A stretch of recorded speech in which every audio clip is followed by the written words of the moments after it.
So guys, in today's video I wanted to explain why I can't identify with pro Call of Duty players and the competitive Call of Duty scene. Now I'm not naive, I know this video is going to get a few people's knickers in a twist, which is fine, but I want to make it very clear here. I'm not out here trying to disrespect any pro players, any pro teams, or the pro and competitive scene in general. This is my opinion, and there are explanations, proper explanations as to why I feel this way. Now, it's been very clear to me that there has been an agenda over the last few years in Call of Duty, and it's almost like they've tried to force us to play the game competitively. Black Ops 4 is a perfect example of this, and this is why I've done this video, because this is, a lot of people have referred to it as the sweatiest Call of Duty we've ever played. I did a video saying casual Call of Duty isn't so casual anymore, and it weren't necessarily a complaint about the game, but it wasn't a complaint about the fact that pro players are having so much of a say when they represent the minority in the community. I'd say a good 98 to 99% of Call of Duty players are casual players that don't even watch YouTube, don't watch the competitive scene, and some of them probably don't even know who some of the pro players are that I could reel off now. Now, something that I really enjoy is watching people like Scumpy play in public matches, and there's a reason why I prefer them playing in public matches as opposed to playing in competitive matches. The biggest reason is because they actually use the things that we play in the game, and a lot of you guys, it probably goes straight over your head that these pro players are playing a totally different game to what we are playing. We play Black Ops 4, they play their own Call of Duty, and this is the reason why I can't identify with pro players.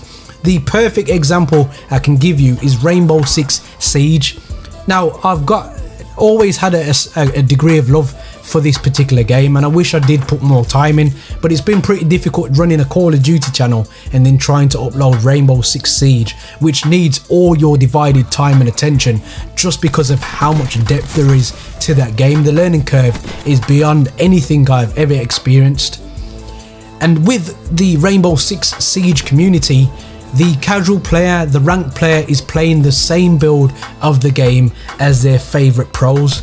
Now, what do I mean about the Call of Duty pros playing a totally different game? Right, let's get it all up on the screen for you guys to see what I mean when I say this. So let's talk about weapons. These are the weapons that are restricted in competitive Call of Duty. We have the Titan, the Hades, the VKM 750, the MOG shotgun, and the SG12 shotgun. And there's a specific reason for that, but we'll get into that in a moment. Also, in terms of attachments, here are the restrictions for attachments: high caliber, high explosive, laser sight, max load, rapid fire, rocket cache, and the steady grip. In terms of optics, you got fast lock, and then in terms of perks, gun hole, skulker, team lead, tracker, these are all banned in the restrictions. In terms of wildcards, overkill, primary operator mods, secondary operator mods, and in terms of gear, we've got the acoustic sensor banned also. Now you're starting to realize why I am saying what I'm saying. Now, a lot of people use the Maddox, for instance, in the likes of casual Call of Duty. A lot of these smaller YouTubers like myself, you'll see them running around, and they've obviously got their class set up from what they've been watching from the likes of Scumpy, some of the 100 Thieves players, and so forth, and they bring it into casual thinking that this is the way to play the game. Now, if I'm telling the truth, the Maddox is one of the most used guns in competitive Call of Duty, literally because it's one of the best guns with no attachments in the game. Not because it's the best gun. Like I've just mentioned, you can't use high caliber, so straight away the Rampart 17, which I'm using on the screen, becomes redundant because it has double high caliber, and this is what makes it such an effective weapon. So already we're playing with guns that we can't identify with because we're not allowed to use them. So straight away you kind of alienate your core what could be your core fan base, which is the casual player. Now it's all good these being pros and knowing how to play this game and us listening to them, but they're always going to play what suits their dynamic. And if you actually watch the competitive league, you'll realize there's but 3, 4, maybe 5 weapons that them guys use, and the rest of them are just totally redundant. Even in terms of score streaks, the humble UAV is banned, care package banned, counter UAV at sentry gun and the mantis are all banned, and there are actually other unwritten rules which they call gentlemen agreements that are banned.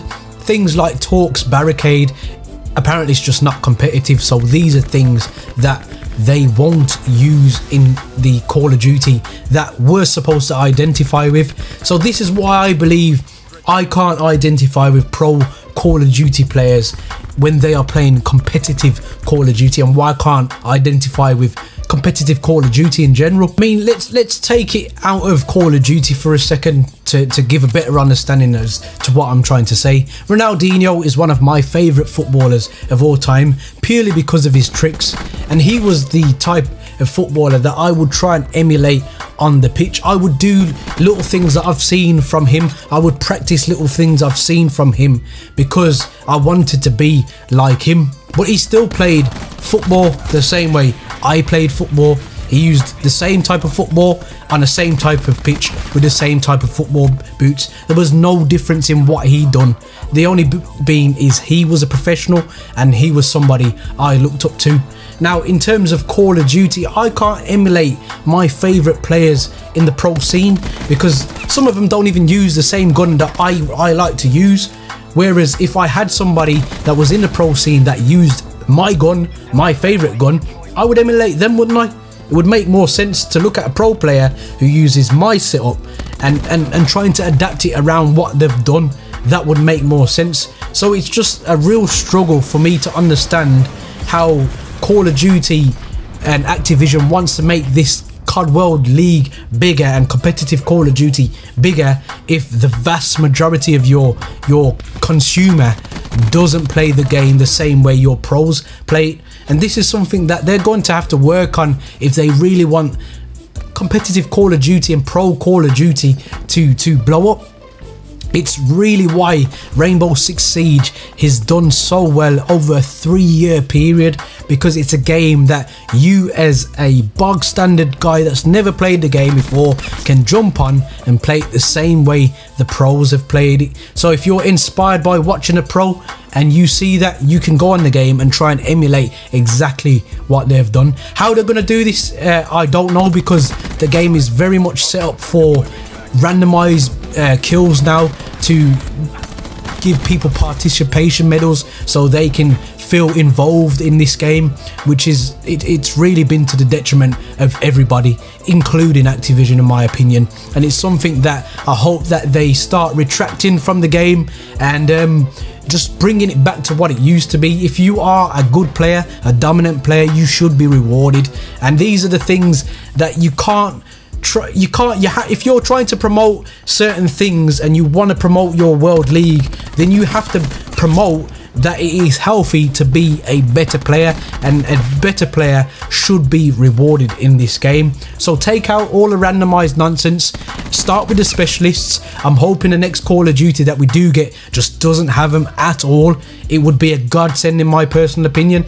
And start presenting and making this game in a manner where the pros can actually play the game the same way we do. Then us as the 99% majority will be able to identify with these pros and with these competitive scenes. Now guys, again, I hope I haven't offended anybody, any up and coming wannabe stars of the competitive scene, but it's just an opinion of mine. I'm sure there are plenty of people that do feel the same way as me, but it's something that I think would be healthy for Call of Duty in general.